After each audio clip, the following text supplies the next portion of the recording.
নমস্কার, আমি অয়ন। গল্প কথায় আপনাদের সকলকে জানাই আরও একবার স্বাগত। আপনারা শুনছেন বিশ্বদীপ সরকার রচিত সুগন্ধির ঘ্রাণ ধূসর এই অডিও সিরিজের তৃতীয় খণ্ড।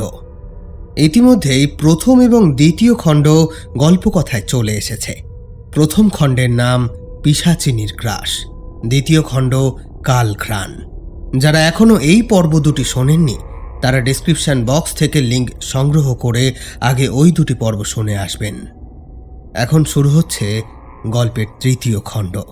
চলুন এগোনো যাক গল্পের দিকে। ইরিন যখন লিফট টানেল দিয়ে প্রবল গতিতে নিচের দিকে নেমে যাচ্ছে, সেই সময় তার পাশে তার সমান্তরালে সমবেগে নিচের দিকে যাচ্ছে আরও একটা মূর্তি, নগুই পিশাচ। আর এই সময় ইরিনের অবচেতনে যেন ফুটে উঠছে এক ইতিহাস, এক অন্ধকার ইতিহাস, যেখান থেকে এই সব কিছুর শুরু। চলুন আজকে আপনাদেরকে সেই ইতিহাসটাই শোনাব। আপনারা শুনবেন বিশ্বদীপ সরকার রচিত সুগন্ধির ঘ্রাণ ধূসর এই অডিও সিরিজের তৃতীয় খণ্ড, তমসা ঘনালে।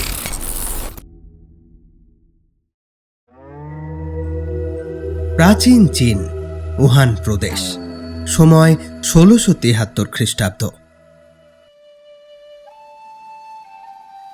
প্রাচীন যুগ থেকেই চীনে নতুন বছরকে বরণ করার উৎসব চলে টানা ১৫ দিন ধরে। আর এই উৎসবের শেষ দিনে চীনে পালিত হয় স্যাংগুয়ান ফেস্টিভ্যাল, যার বাংলা করলে দাঁড়ায় লণ্ঠন উৎসব। কি ভাবছেন যে এটা আবার কিরকম উৎসব? আগে যখন ইলেকট্রিসিটি ছিল না তখন তো লোক লণ্ঠনই জ্বালাতো, এতে আবার উৎসব করার কি হলো? আগে না, ব্যাপারটা ঠিক সেরকম না। আসুন তবে আজ আপনাদেরকে বরং ঘুরিয়ে আনি প্রাচীন চীন থেকে। চলুন দেখাই এই উৎসবটা ঠিক কতটা সুন্দর ছিল।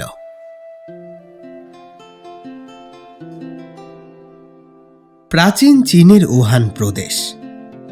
বর্ষবরণের ১৫ দিন ব্যাপী উৎসব চলছে এখানে।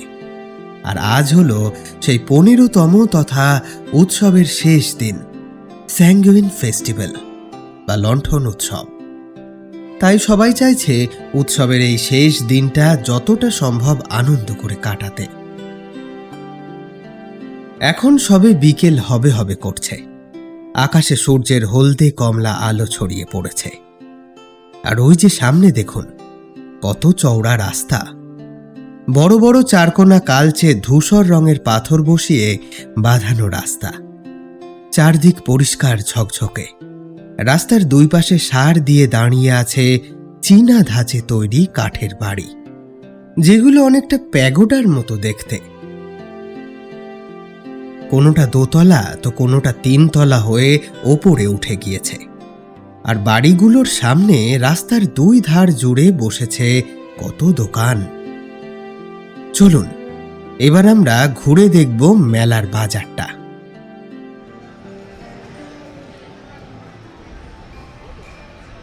ওই যে দেখুন দোকানগুলো, কোনোটা খাবারের, কোনোটা সাজার জিনিসের, কোনোটা আবার খেলার জিনিসের।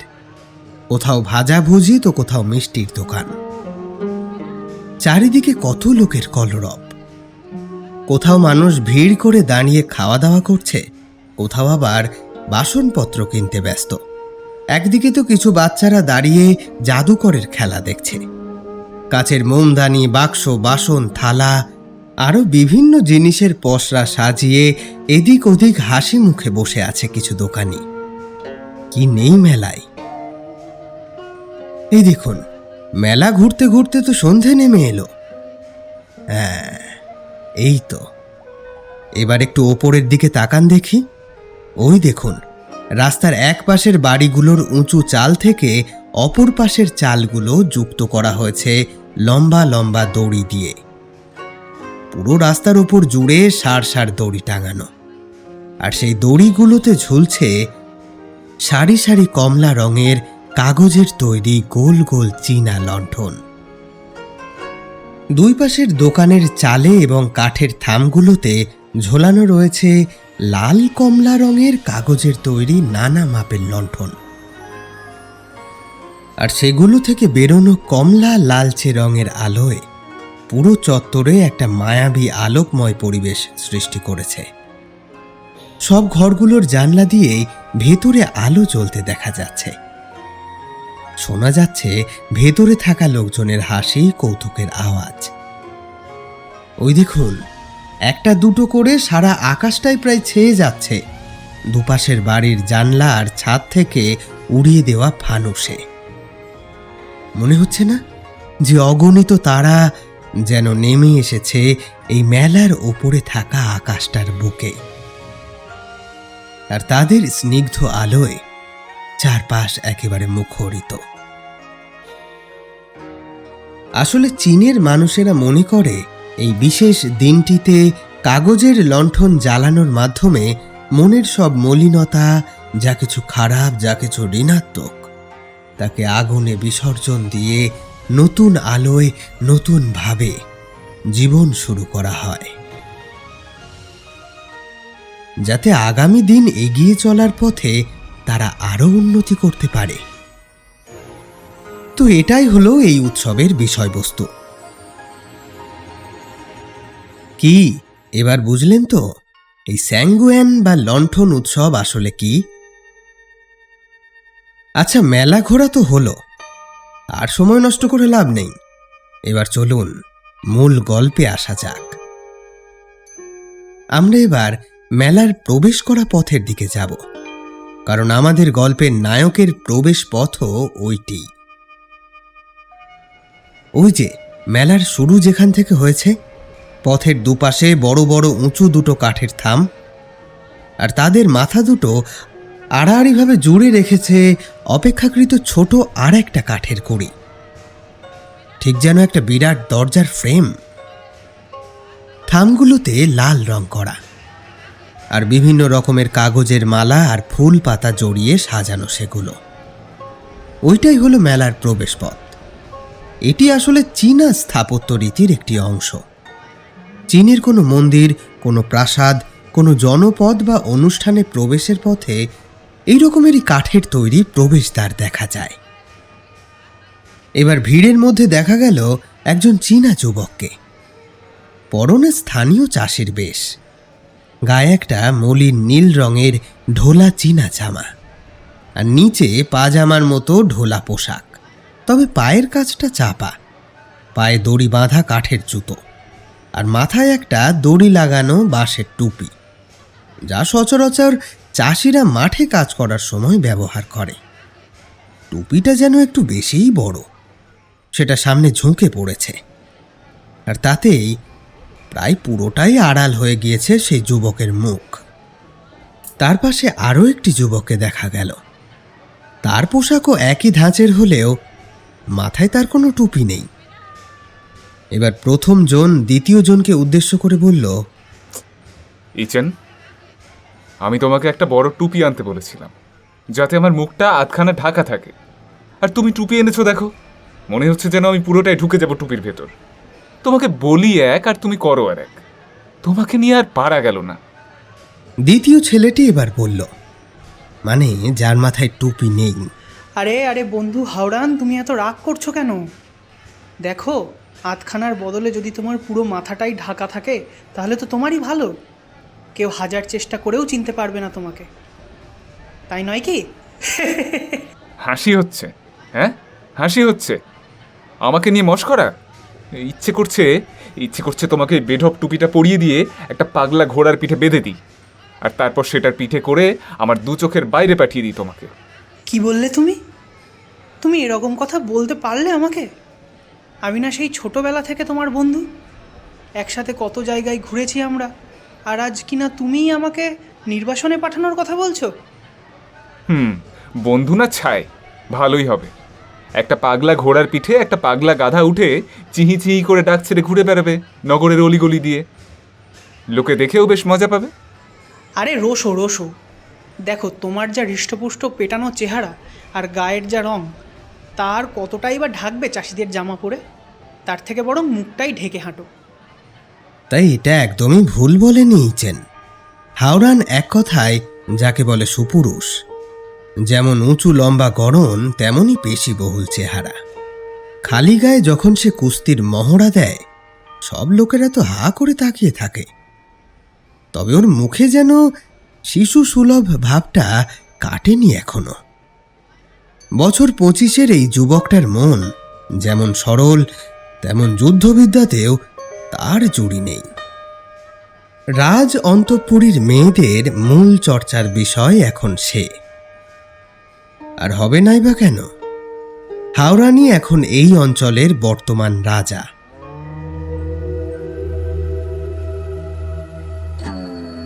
প্রজা দরদি এবং প্রজাদেরও খুব পছন্দের শাসক সে। যদিও সে রাজা, তবুও ওই সৈন্যদের ঘেরাটোপ আর জাঁকজমকের মধ্যে থেকে ঘোরাফেরা তার একেবারেই পছন্দ নয়। তাই তো আজ সে ছদ্মবেশে এসেছে আর 5টা সাধারণ মানুষের সাথে মিশে খুব কাছ থেকে উৎসব দেখবে বলে। আর তার সাথী এই ইচেন হলো তার বাল্যবন্ধু, তার ধাইমার ছেলে। তবে তাদের মধ্যে এতটাই অন্তরের বন্ধন যে রাজা আর প্রজার সম্পর্কের বদলে বন্ধুত্বের সম্পর্কটাই যেন বেশি প্রাধান্য পায়। সামনে এত লোক, এত সাজসজ্জা দেখে খুব খুশি হয় হাওরান। আসলে প্রজাদের খুশিতেই তো রাজার খুশি। হাওরান দেখল একটি বাচ্চা মেয়ে ও একটি বাচ্চা ছেলে হাতে দুটো কাগজের লণ্ঠন নিয়ে রাস্তার পাশে দাঁড়িয়ে আছে। লণ্ঠনগুলিতে আবার কালো কালিতে তুলির টানে লেখা রয়েছে মজার মজার সব ধাঁধা। আজকের দিনে বাচ্চারা এইসব ধাঁধার মানে বার করে আর মজা করে। এটাও এক প্রকার খেলা। গোলাপি হলুদ কিমোনো পরা ওই খুদে দুটোকে কি সুন্দরী না মানিয়েছে। বাচ্চা দুটো এবার হঠাৎ রাস্তার ওপারে ছোট বাচ্চাদের একটা দল দেখে সেদিকেই ছুটে গেল। ওদেরই বন্ধু হবে হয়তো। এরই মধ্যে একদল লোক লাইন করে একটা ড্রাগনের মুখোশ আর পোশাক পরে এগিয়ে আসলো। দেখে মনে হয় যেন একটা সত্যিকারের বিশাল ড্রাগন এঁকে বেঁকে রাস্তার ওপর দিয়ে এগিয়ে চলেছে। এত কাছ থেকে মেলাটাকে দেখতে পেয়ে মনে মনে বেজায় আনন্দ পাচ্ছিল হাওরান। কি ভাই হাওরান, কেমন লাগছে মেলা বলো?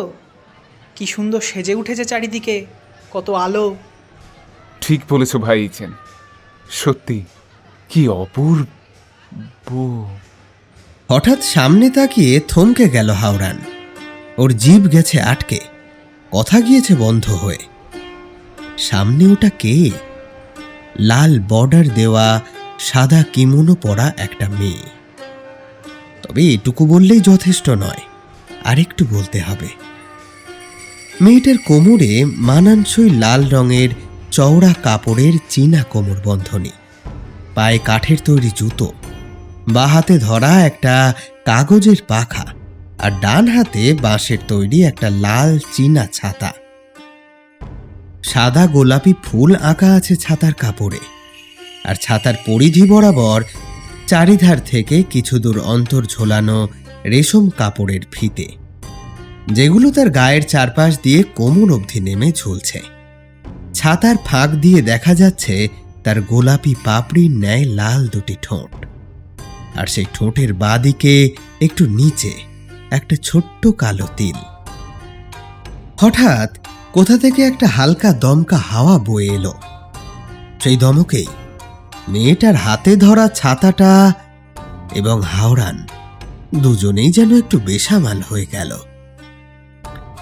ছাতা সরে যেতেই ছাতার আড়াল থেকে বেরিয়ে এলো পূর্ণিমার চাঁদের মতো গোল একটা মুখ, আর কাজল কালো দুটো চোখ, যেন দুটো ভ্রমর বসে আছে। মাথার চুল চূড়ো করে বাঁধা, ঝালর লাগানো চুলের কাঁটা আর ফুল গোজা সেই চুলে, আর সেই হালকা হাওয়ায় ছাতায় লাগানো ফিতেগুলো উঠছে। হাওরানের বুকের ভেতরটা ধুকফুক করছে। ইতিমধ্যেই পেটের ভেতরও খালি হয়ে গিয়েছে। গায়ে যেন কে হালকা সুরসুরি দিচ্ছে মনে হচ্ছে।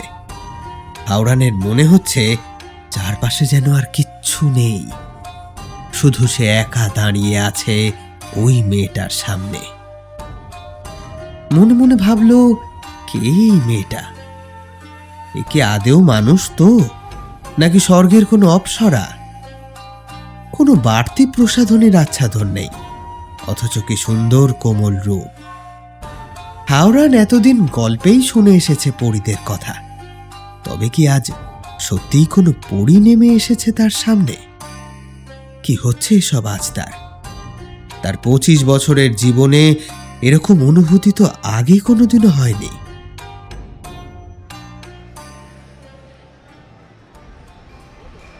কি ভাই, এরকম পাথরের মূর্তির মতন দাঁড়িয়ে আছো কেন? কি হলো কি তোমার? এই ভরা মেলায় কি ভূত টুত দেখলে নাকি? না, ভূত না, পরী। কি যাতা বলছো? পড়ি? তোমার কি মাথা টাথা খারাপ হয়ে গেল নাকি? এই ভরা মেলায় পড়ি? এরই মধ্যে ইচেনের কথায় ওর হুঁশ ফিরল। হঠাৎ ঘুম থেকে জাগার মতো করে হাওড়ান ইচেনের দিকে তাকিয়ে বলল, না, কিছু না, আসলে মানে থাক থাক, তাড়াতাড়ি চলো। তোমাকে মেলা ঘুরিয়ে নিরাপদে প্রাসাদে পৌঁছে দিতে পারলে তবে আমার শান্তি। আবার সামনে তাকাতেই, আরে মেয়েটা কোথায় গেল? হাওড়ান দেখল সেই মেয়েটা আর সেখানে নেই। ভিড়ের মধ্যে এদিক ওদিক তাকিয়েও তাকে আর দেখা গেল না। এরপর ইচেন সারা মেলা ঘুরিয়ে ঘুরিয়ে হাওড়ানকে দেখাচ্ছে, কিন্তু হাওড়ানের আর মেলার প্রতি কোনো মন নেই। তার চোখ দুটো শুধু খুঁজে ফিরছে মেলায় ঢোকার সময় দেখা সেই মেয়েটিকে।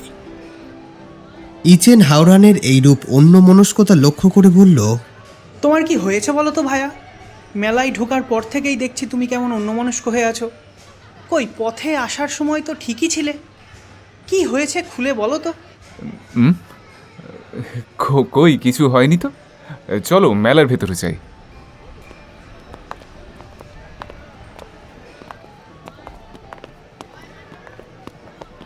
সারা মেলা ঘুরেও হাওড়ান সেই মেয়েটিকে আর দেখতে পেল না। মনটা একটু উদাসী হয়ে গেল ওর। কোথায় যে গেল মেয়েটা কে জানে। এই তো একটু আগেও দেখলো তাকে, আর এখন গোটা মেলা খুঁজেও আর দেখতে পেল না। এসব ভাবতে ভাবতেই হাওড়ান ইচেনের সাথে পৌঁছালো উপাসনা গৃহের কাছে। সেখানে আজ নাচ গান নাট্য পরিবেশনার আয়োজন করা হয়েছে। ইচেন বলল, চলো বন্ধু, এই অনুষ্ঠানটা দেখেই আমরা ফিরব। অনেক রাত হলো। কাঠের উঁচু মঞ্চের 4 কোণায় 4টি থাম, তার উপর ভর করে আছে প্যাগোডার মতো ছাদ। তাতে ঝোলানো নানা রকমের আলো, আর মঞ্চের চারিদিক ঘিরে বসে আছে সমস্ত লোক। সবার মধ্যে একটা উৎসাহ কাজ করছে, মৃদু কলরব চারপাশে। কিন্তু হাওড়ানের সেসব কোনো দিকে নজর নেই, কারণ তার মন যে পড়ে রয়েছে মেলার রাস্তায় দেখা সেই সুন্দরীর কাছে। এমন সময় হঠাৎ চারিদিক শান্ত হয়ে এলো। শোনা গেল বিউয়া বাজার টুংটুং শব্দ। তারপর একটা সুরেলা কণ্ঠের গান কানে আসতেই হাওড়ানের চোখ গেল মঞ্চের উপরে, আর তৎক্ষণাৎ যেন সে হারিয়ে গেল। মঞ্চের ওপর এসে দাঁড়িয়েছে সেই মেলার রাস্তায় দেখা মেয়েটি। এখন তার পরনে নীলচে বেগুনি রঙের একটা রেশমের কিমোনো, যা তার পা ছাড়িয়ে চারিদিকে ছড়িয়ে পড়েছে। ঠিক যেন মনে হচ্ছে সমুদ্রের ঢেউ নেমেছে। এখন তার চুলগুলো খোলা, কোমর ছাপানো রেশমের এক ঢাল কালো চুল তার। মাথায় এখন গোঁজা সেই ঝালর লাগানো চুলের কাঁটা, আর তার সাথে কিছু সাদা ফুল। সেই গান গাইছে। এবার আস্তে আস্তে শুরু হলো বাকি বাজনা। মেয়েটির হাতেও পিপা নামের একটি বাদ্যযন্ত্র। এটিকে তানপুরার ক্ষুদ্র সংস্করণও বলা চলে। মেয়েটি এক হাত দিয়ে সেটার হাতল ধরে চওড়া দিকটা নিজের কাঁধের ওপর ঠেকিয়ে অন্য হাত দিয়ে যন্ত্রটির তারগুলোয় সুন্দর সুন্দর সব সুর তুলছে, আর সেই সাথে তাল মিলিয়ে গান গাইতে গাইতে মঞ্চের উপর ঘুরে ঘুরে নাচ করতে লাগলো। হাওরান যেন ভেসে যেতে থাকলো সেই সুরের মূর্ছনার সাথে। সেই সুর তার কান হয়ে মস্তিষ্ক হয়ে ভাসিয়ে নিয়ে যেতে থাকলো তার অন্তরের সমস্ত আবেগগুলোকে। এক মনে মন্ত্রমুগ্ধের মতো দেখতে থাকলো মেয়েটিকে।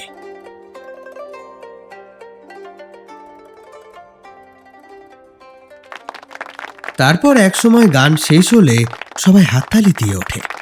পাশ থেকে একজন মাঝবয়সী লোক বলে, বাহ, কি সুন্দর গায়ে আমাদের কবিরাজের মেয়ে ইমো।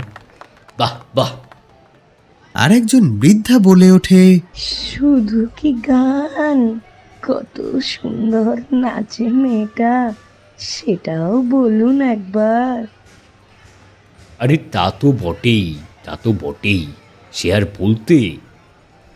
হাওরান মনে মনে ভাবল, ও মেয়েটি তাহলে এই অঞ্চলের কবিরাজের কন্যা ইমু। যাক, পরিচয়টা অন্তত জানা গেল। আস্তে আস্তে নাচ গান শেষ হলে ভাঙতে শুরু করলো মেলা।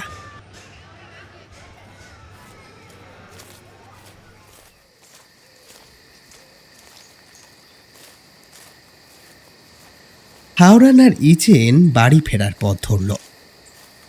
আজকে বছরের প্রথম পূর্ণিমা, তাই চাঁদের আলোয় চারিদিক ধুইয়ে দিচ্ছে।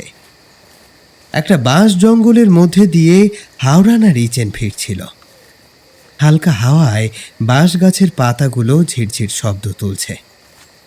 চাঁদের আলো গাছের পাতায় পড়ে আলো আধারিতে বেশ মনোরম পরিবেশ তৈরি করেছে। দুই বন্ধু খোশ মেজাজে গল্প করতে করতে এগিয়ে চলেছে। তাদের পায়ের তলায় শুকনো বাঁশ পাতায় মর্মর আওয়াজ শোনা যাচ্ছে। ইচেন বলছে, কি বন্ধু, কেমন উৎসব দেখলে বলো? কত আলো, কত দোকান, কত রকমের জিনিস মেলায়। হ্যাঁ বন্ধু, খুব সুন্দর লাগলো মেলাটা।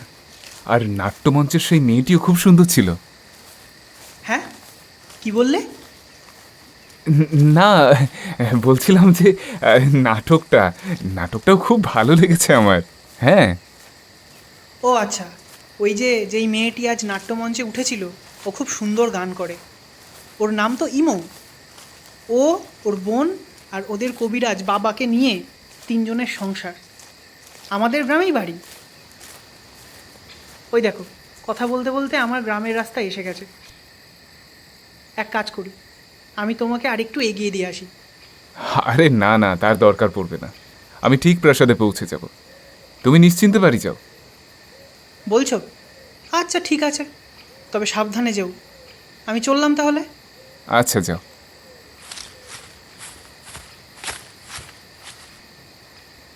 ইচেন চলে গেল গ্রামের রাস্তায়, আর হাওরান এগোতে থাকলো প্রাসাদে যাওয়ার পথে। সবে কিছুটা এগিয়েছে হাওরান, এমন সময় পাতার খচখচ আওয়াজে সচকিত হয়ে উঠল সে। কিন্তু তারপর চারপাশে তাকিয়ে কাউকে না দেখতে পেয়ে শেয়াল টেয়াল হবে ভেবে আবারও এগোতে থাকলো।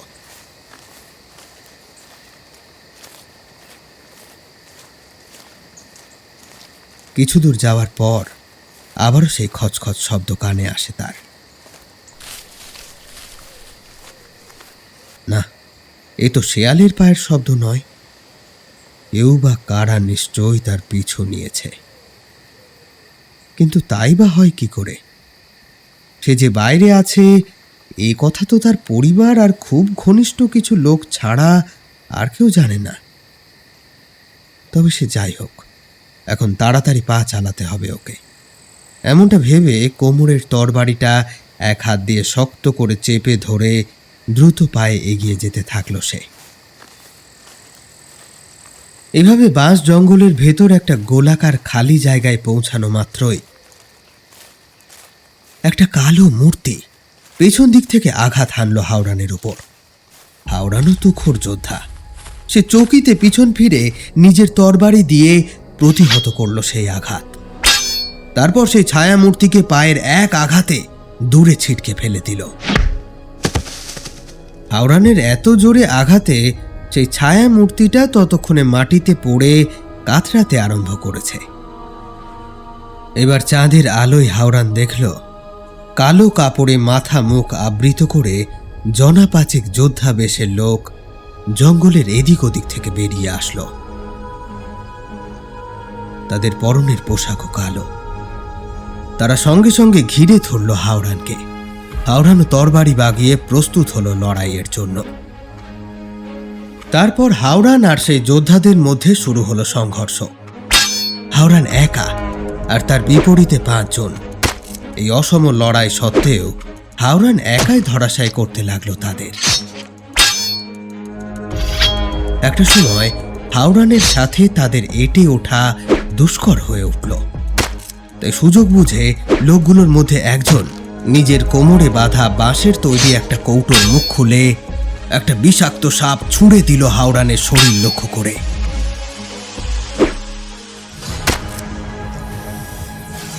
সাপটা গিয়ে হাওড়ানের ডান হাতের কবজিতে কামড়ে দিল। সাথে সাথে নিজের কবজিতে একটা তীব্র জ্বালা অনুভূত হতেই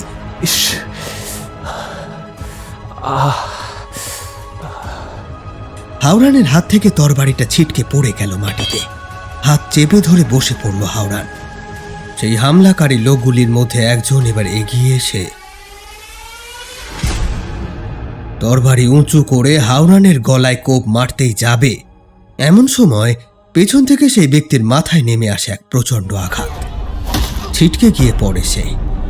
হাওড়ান দেখে একটা সাদা কাপড়ে মুখ ঢাকা অবয়ব দাঁড়িয়ে আছে, হাতে একটা বিশাল লাঠি তার। এবার সেই অবয়ব হাওড়ানকে আগলে দাঁড়ালো। ওদিকে বাকি হামলাকারী লোকগুলো এগিয়ে এসেছে। তারাও উঁচিয়েছে তরবারি। তবে তারা আরো কাছে আসার আগেই সনসন শব্দে সেই নতুন আগন্তুকের লাঠি কোন দিক থেকে কিভাবে যে হামলাকারীদের ওপর মোক্ষম সব আঘাত হানতে থাকলো তা বুঝে ওঠার আগেই ওরা একে একে ধরাশায়ী হতে লাগলো। অবশেষে অবস্থা বেগতিক দেখে সেই হামলাকারীর দল তাদের জখম সঙ্গীটাকে তুলে নিয়ে পালিয়ে গেল জঙ্গলের ভেতরে। এদিকে হাওড়ান ততক্ষণে হাতের অসহ্য যন্ত্রণা নিয়ে মাটিতে বসে ছটফট করছে।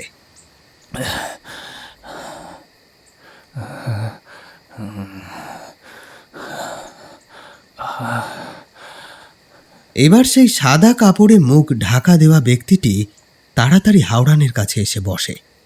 তার কবজিটা তুলে দেখে বলে, এ কি? এ তো খুব বিষাক্ত সাপে কেটেছে, এক্ষুনি বিষ বার করতে হবে। আরে, এ তো কোনো পুরুষ কণ্ঠ নয়, বরং একটা সুমিষ্ট নারী কণ্ঠ। পরিস্থিতি অনুসারে যথেষ্ট উদ্বেগ নেই সেই স্বরে। আর তার থেকেও যেটা বড় কথা, এই স্বর হাওড়ানের চেনা। এবার সেই আগন্তুক নিজের পোশাক থেকে এক ফালি কাপড় ছিঁড়ে হাওড়ানের ক্ষত স্থানের কিছুটা ওপরে একটা শক্ত বাঁধন দিয়ে দিল। তারপর সে নিজের মুখ থেকে সাদা কাপড়ের আবরণ সরাতেই হাওড়ান শুভ্র জ্যোৎস্না লোকে দেখতে পেল সেই লাল গোলাপের পাপড়ির ন্যায় দুটি ঠোঁট আর কাজল ভ্রমের মতো সেই মায়াবী 2 চোখ।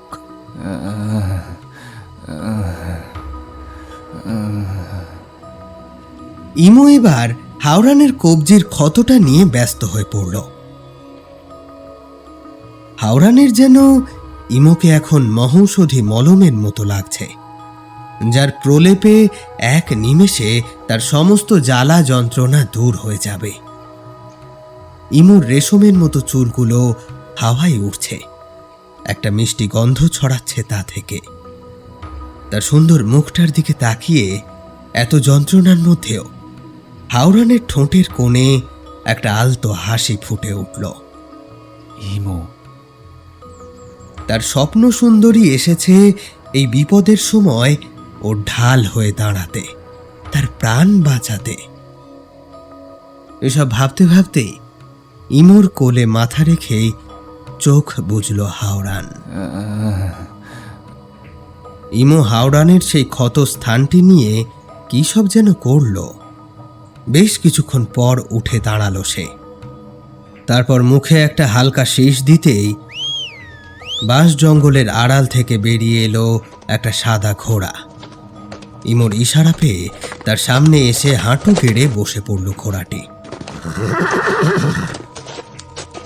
তারপর ইমো একটু কষ্ট করে হলেও যতটা সম্ভব সাবধানে হাওড়ানের ভারী শরীরটা ঘোড়ার পিঠে শুইয়ে দিল।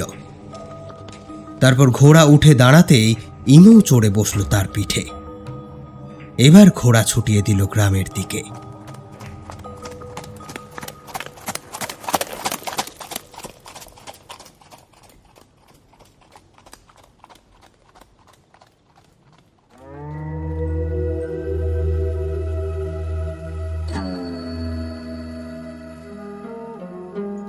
আজ 2 দিন 2 রাত হতে চলল।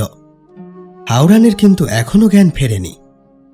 বিগত 2 দিন ধরে ইমো আর ইমোর পরিবার অক্লান্ত পরিশ্রম করেছে হাওড়ানের সেবা শুশ্রূষা করতে। ইমোর বোন লিউ রোজ পথ্য তৈরি করে দিয়েছে।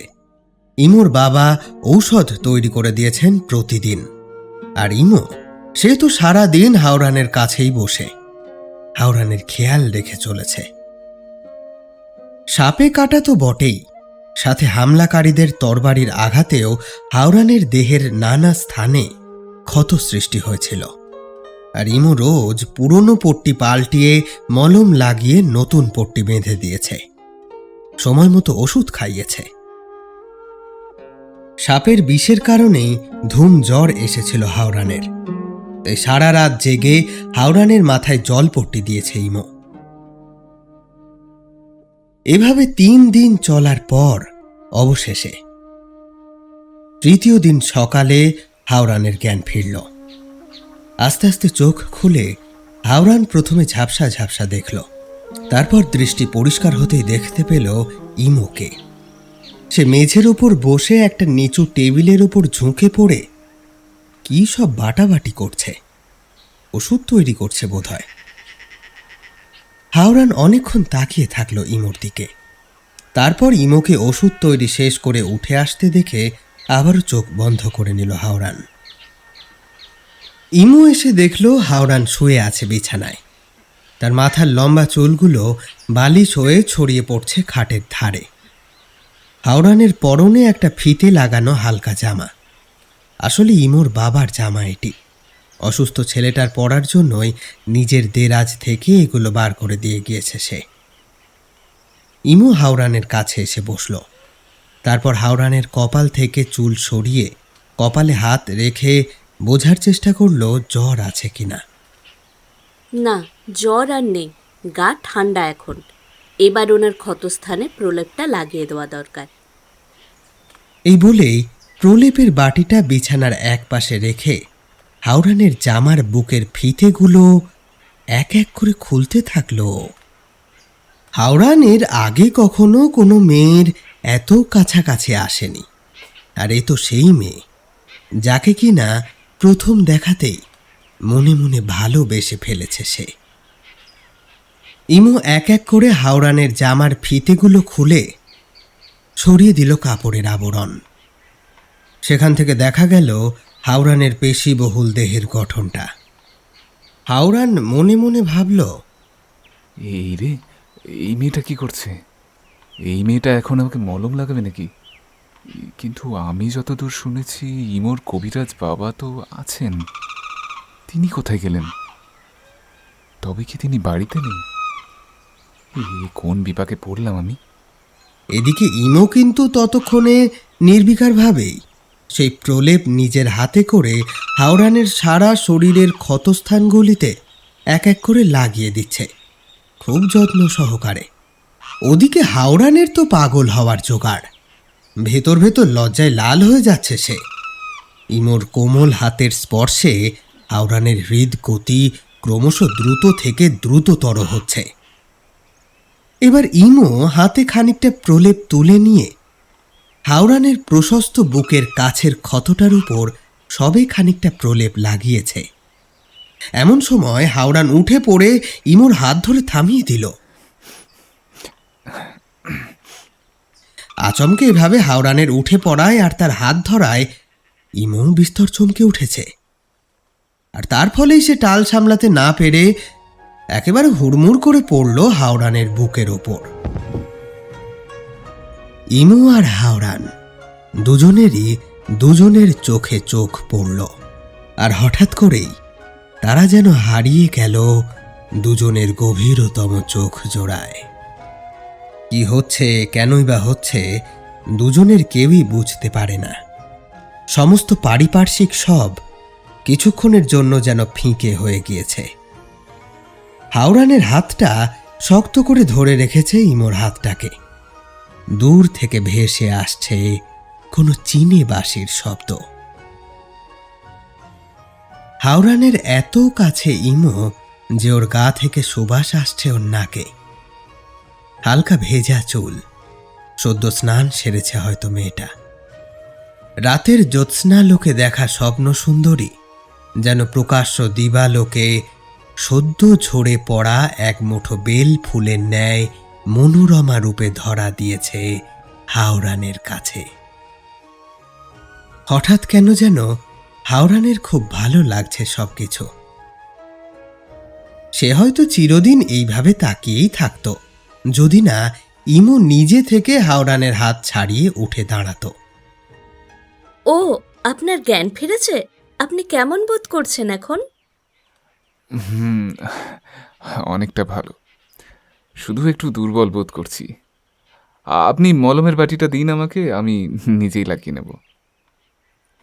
আচ্ছা, আমি আমি তাহলে আপনার খাবারটা নিয়ে আসি। এই বলে ঘর থেকে বেরিয়ে গেল ইমো। কথাগুলো বলার সময় ইমোর দুই গাল যে হালকা লাল হয়ে উঠেছিল তা চোখ এড়ায়নি হাওরানের। ইমো চলে গেলে নিজের মনে হেসে ওঠে সে। যে মেয়ে ওরকম দক্ষতার সাথে লাঠি চালিয়ে ওরকম তলোয়ারধারী হামলাকারীদের এক মুহূর্তে ধরাশায়ী করতে পারে, সেই মেয়েটাও লজ্জা পায় তাহলে।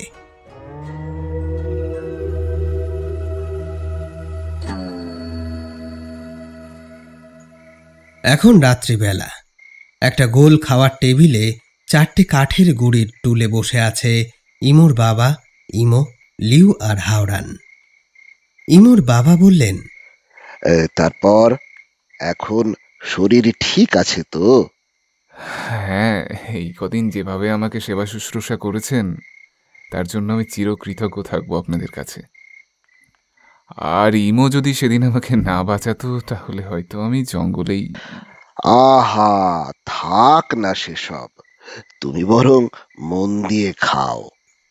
ইমো সকলকে খাবার পরিবেশন করছিল।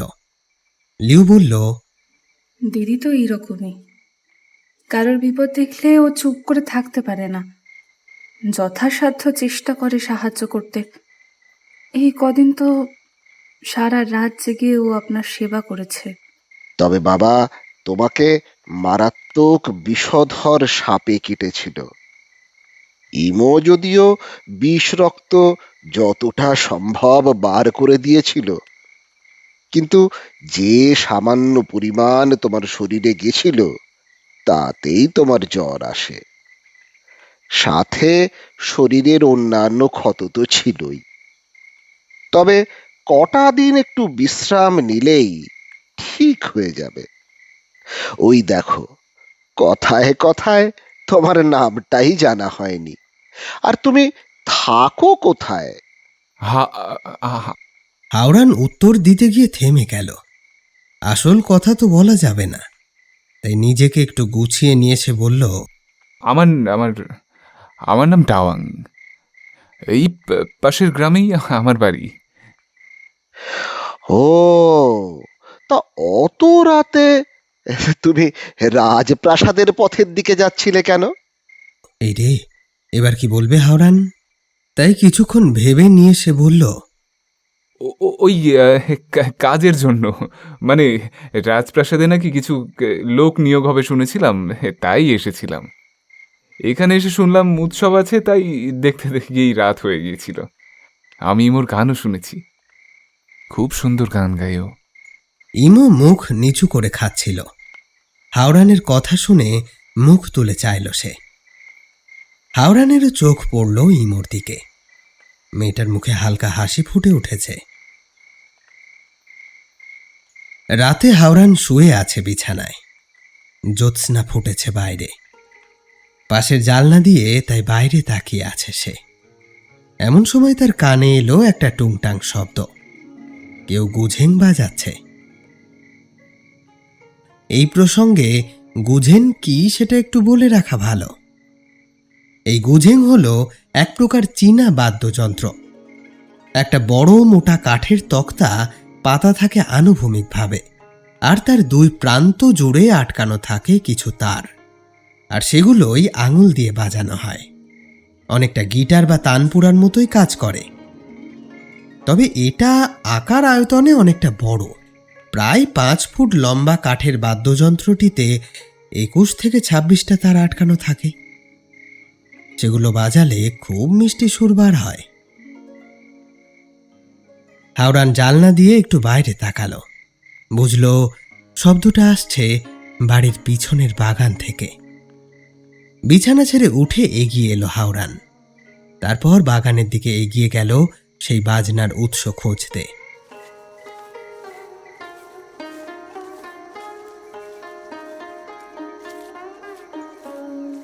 বাগানের মধ্যে কিছুটা যেতেই হাওড়ান দেখল বাগানের ভেতর যে পুকুরটা আছে তার পাথরের বাঁধানো পাড়ের ওপর বসে আছে ইমো। তার সামনে রাখা একটা গুঝেং। ইমোর 2 হাতের আঙুলগুলো খেলা করে বেড়াচ্ছে সেটার ওপর। যন্ত্রটিতে বেজে উঠছে এক অপূর্ব মধুর সুর। আজ আবারও একবার নতুন করে ইমোর প্রেমে পড়ল হাওড়ান। চাঁদের আলোয় ধুয়ে যাচ্ছে পুরো বাগানটা, আর তার মধ্যে বসে ইমো এক মনে গুঝেং বাজাচ্ছে।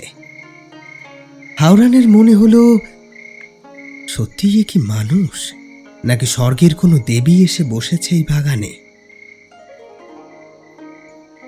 আশেপাশের গাছপালাগুলোও যেন চুপটি করে এক মনে শুনছে সেই বাজনা। পুকুরের জলে চাঁদের প্রতিচ্ছবি পড়েছে। 2 ছোট মাছ খেলে বেড়াচ্ছে সেই জলে। তাদের লেজের ঝাপটায় কখনো জল আন্দোলিত হয়ে ঝিকমিক করে উঠছে, তো কখনো আবার ফিরে আসছে চাঁদের প্রতিচ্ছবি। হাওড়ান একটা ঘন পাতাওয়ালা গাছের আড়ালে বসে মুগ্ধ হয়ে দেখছিল ইমোকে। এমন সময় অসাবধানতাবশত হাতের ধাক্কায় ঝোপটা হালকা নড়তেই তাল কেটে থেমে গেল ইমোর বাজনা। হাওড়ান উঠে পালাতেই গেল, কিন্তু গাছের একটা ডালে জামা আটকে বেচারা গেল পড়ে। আর এইসব শব্দেই ইমো দ্রুত ছুটে এলো সেখানে। এ কি, আপনি এখানে এত রাতে জেগে আছেন কেন? আহা, লাগেনি তো? আসুন, উঠে আসুন। এই বলে হাত বাড়িয়ে দিল ইমো। হাওড়ান অবশ্য তার হাত না ধরেই নিজেই উঠে দাঁড়ালো। তারপর জামা থেকে পাতা ধুলো ঝাড়তে ঝাড়তে বলল, আসলে সারাদিন তো শুয়েই আছি, তাই হয়তো ঘুম আসছিল না। এমন সময় গুজেংয়ের শব্দ শুনে এখানে এসে পড়েছি। বড় সুন্দর বাজান আপনি। তা আপনি ওরকম লুকিয়ে লুকিয়ে দেখছিলেন কেন? কি, মেয়েটা ওকে লক্ষ্য করেছে আগেই? ইস রে! হাওড়ান লজ্জায় ভেতরে ভেতরে একেবারে লাল হয়ে গেল। কিচ্ছুটি উত্তর দিতে পারল না। ভ্যাবাচাকা খেয়ে তাকিয়ে থাকলো ইমোর দিকে। ইমো আর কিছু জিজ্ঞেস না করে ওঝেংটা তুলে নিয়ে ঘরের দিকে চলে গেল। যাওয়ার আগে শুধু বলল, ঘরে আসুন, সবে জ্বর থেকে উঠেছেন, বাইরে থাকলে আবার শরীর খারাপ করতে পারে। হাওড়ানও দেরি না করে ঘরের দিকে পা বাড়ায়।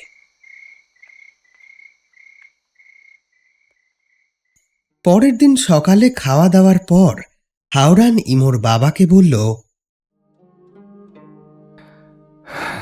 দেখুন কবিরাজ মশাই, অনেক দিন তো এখানে আছি, এখন বেশ সুস্থ বোধ করছি। ভাবছি আজকেই রাজপ্রাসাদের উদ্দেশ্যে বেরিয়ে যাব। আপনি দয়া করে অনুমতি দিন। আজকেই চলে যাবে? আচ্ছা যাও, তবে সাবধানে যেও, নিজের একটু খেয়াল রেখো। আচ্ছা।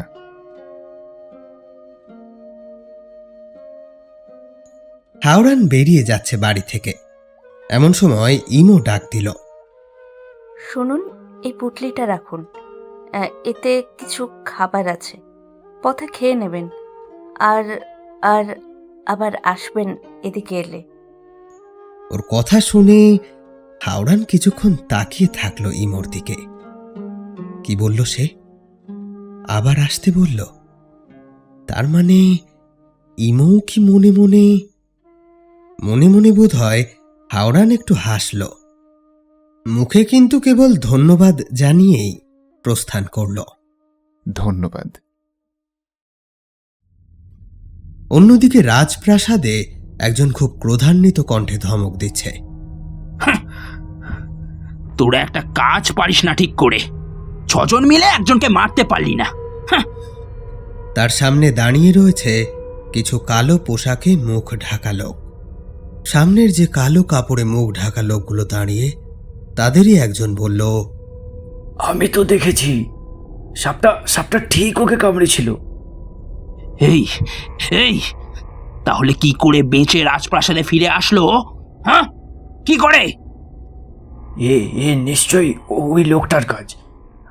আমরা যখন সবে ওকে বাগিয়ে এনেছি, এমন সময় সাদা কাপড়ে মুখ ঢাকা একটা লোক এসে আমাদেরকে বাধা দিল। বাপরে, কি লাঠির জোর তার! নিমেষের মধ্যে আমাদের... লোকটার পুরো কথা শেষ করার আগেই সপাটে একটা চড় এসে পড়েছে তার গালে। তাদের সামনের মানুষটির রাগ যেন উত্তরোত্তর আরো বাড়ছে। সেই অবস্থাতেই সে বলল, দূর হয়ে যা আমার চোখের সামনে থেকে এক্ষুনি। সকলে মুখ নিচু করে একে একে চলে গেল।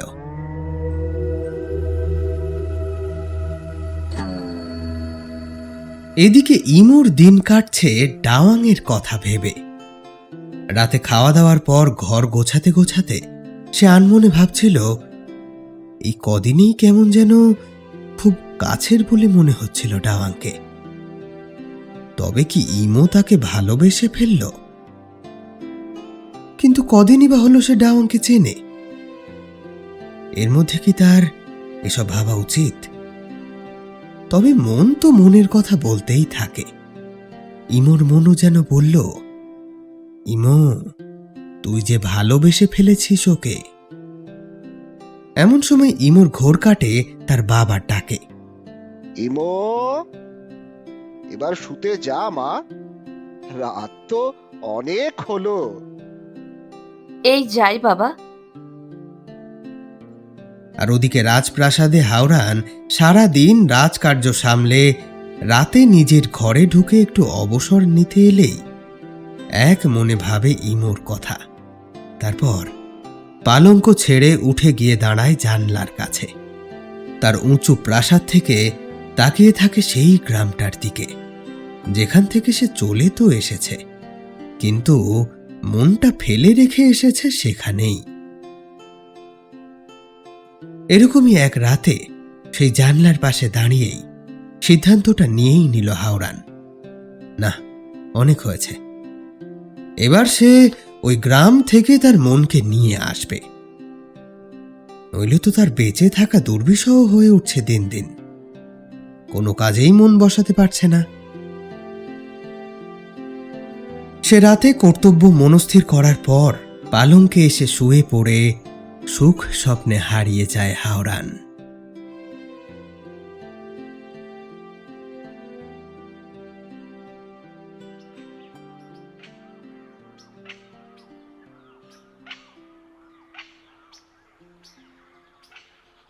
সকালে ইমু রান্নাঘরে খাওয়ার বন্দোবস্ত করছিল। এমন সময় বাইরে থেকে একটা হালকা শোরগোলের আওয়াজ শুনে বাড়ির সদর দরজার সামনে এসে দেখল একটা ছোটখাটো জটলা সেখানে। পাড়ারই লোকজন সব বেশিরভাগ, তবে কয়েকজন রাজসৈনিকও আছেন সেখানে। ইমু ঠিক বুঝে উঠতে পারে না কি হচ্ছে। এমন সময় ইমোর বাবা সেই ভিড়ের ভেতর থেকে বেশ হাসি হাসি মুখে বেরিয়ে এসে ইমোকে বলে, মারে দেখ কারা এসেছে, রাজপ্রাসাদ থেকে লোকজন এসেছে, বলছে রাজা মশাই তোর পানি প্রার্থী, সেই সংবাদই দিতে এসেছে তারা। মানে আমি তো কিছুই বুঝতে পারছি না বাবা। মানে রাজা মশাই তোকে বিয়ে করতে চান। আমার একটা খুব বড় চিন্তা দূর হলো, ভগবানের অশেষ কৃপা। আরো অনেক কিছু বলে যাচ্ছিল ইমোর বাবা, কিন্তু সেসব ইমোর কানে যেন আসছিলই না। সে যে মনে মনে অন্য কাউকে ভালোবেসে ফেলেছে, আর সেটা হলো ডাওয়াং। কিন্তু এ কি হলো? এখন কি হবে? কি বলবে ও বাবাকে? ইমোর চিন্তার জালটা ছিঁড়ে যায় ওর বাবারই কথায়। কিরে মা, ওনারা যে অপেক্ষা করছেন তোর উত্তরের জন্য। এরকম সৌভাগ্য কজনের হয় বল? রাজি হয়ে যা মা, রাজি হয়ে যা, এত ভাব নাকি? এছাড়া তোর পর তোর বোনও তো আছে, এই সম্বন্ধটা হলে তারও ভালো বিয়ে হবে। ইমো না বলতেই যাচ্ছিল, এমন সময় তার মনে হলো এ কি করতে যাচ্ছে সে? স্বয়ং রাজা বিয়ে করতে চেয়েছেন তাকে, মুখের উপর না করে দিলে আর রক্ষা থাকবে? রাজা নিশ্চয় নিজের অপমান কিছুতেই মেনে নেবেন না। আর এর ফলে যদি তার বাবা বোন এদের কোনো ক্ষতি হয়, ও নিজের ইচ্ছাকে প্রাধান্য দিতে গিয়ে ওর আপনজনের ক্ষতি হোক, এটা কিছুতেই মেনে নিতে পারবে না ইমো। তাছাড়া ডাওয়াংয়ের তো এখন রাজবাড়িতেই থাকার কথা। তারপর কোনো রকমে রাজা যদি জানতে পারে ডাওয়াংয়ের জন্য ইমো তার সাথে বিয়েতে রাজি হয়নি, তাহলে তারও সর্বনাশ নিশ্চিত। তখন আর তাকে কেউ বাঁচাতে পারবে না। তাছাড়া ডাওয়াং কে? কতদিনই বা চিনেছে ওকে? মনস্থির করে ফেলে ইমো, নিজের পরিবারের জন্য, ডাওয়াংয়ের জন্য সব ভুলে যেতে হবে তাকে। তাই ইমো বাবাকে শুধু বলল, আমি রাজি বাবা। ইমোর বাবা রাজ সৈনিকদের উদ্দেশ্য করে বললেন, আমার মেয়ে রাজি, রাজামশাই যা চেয়েছেন তাই হবে। রাজ সৈনিকেরা চলে গেল। ইমোর মতো মিষ্টি স্বভাবের পরোপকারী মেয়েকে সবাই খুব ভালোবাসত, তাই পাড়ার লোকেরাও ইমোকে শুভেচ্ছা জানিয়ে একে একে বিদায় নিল। কেবল ইমোই শুকনো মুখে দাঁড়িয়ে থাকল আকাশের দিকে তাকিয়ে।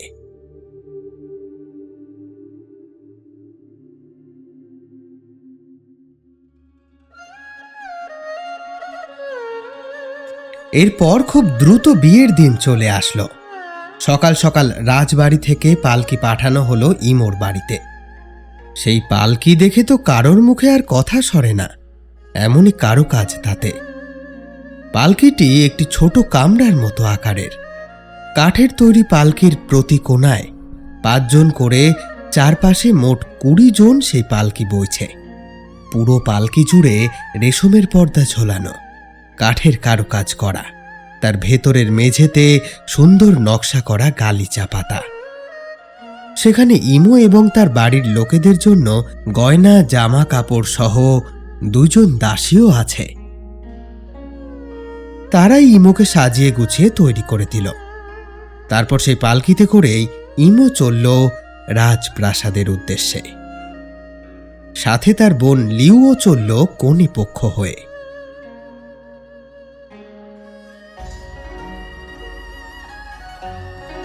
রাজপ্রাসাদে পৌঁছে মহাসমারোহে তাদের অভ্যর্থনা করা হলো। লোকে লোকারণ্য, গান বাজনা এবং বিভিন্ন অনুষ্ঠানের মধ্যে দিয়ে বিবাহ শুরু হলো ইমোর। নিজের ভাগ্যকে মেনে নিয়ে ইমো মনের দুঃখে একবারও তাকায়নি রাজার দিকে। রাজা কেমন দেখতে তা জানার জন্য একবার ইচ্ছেও করেনি তার। পুরো সময়টায় সে ভেবেছিল ডাওয়াংয়ের কথা। এভাবে চলতে চলতে বিয়ের একটা পর্যায়ে স্বামী স্ত্রীর কিছু শপথ নেওয়ার পালা এলো। সেখানেও ইমু হাওরানের দিকে না তাকিয়েই স্রেফ পুরোহিতের বলা কথাগুলো আউড়ে গেল।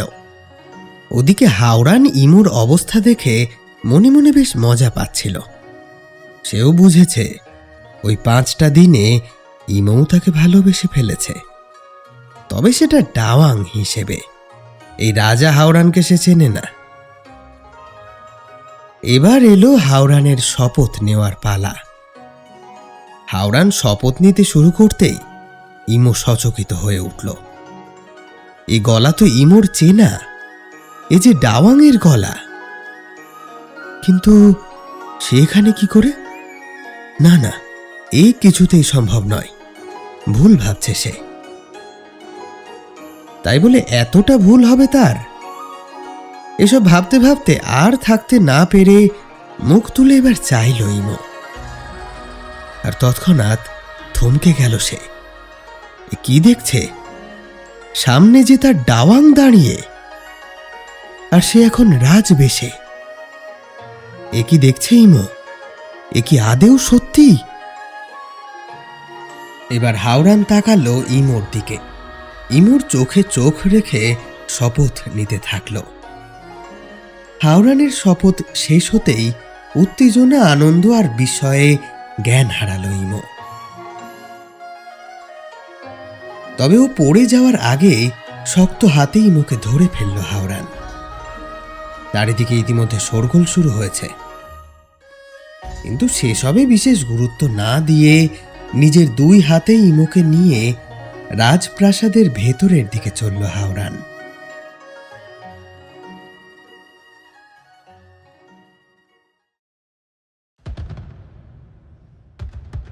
ইমো যখন চোখ খুলল তখন বাইরের পৃথিবীতে আঁধার নেমেছে।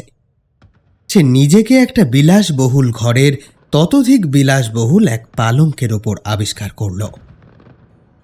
বিছানায় উঠে বসল ইমো। ঘরের চারপাশটা ভালো করে দেখতে লাগল।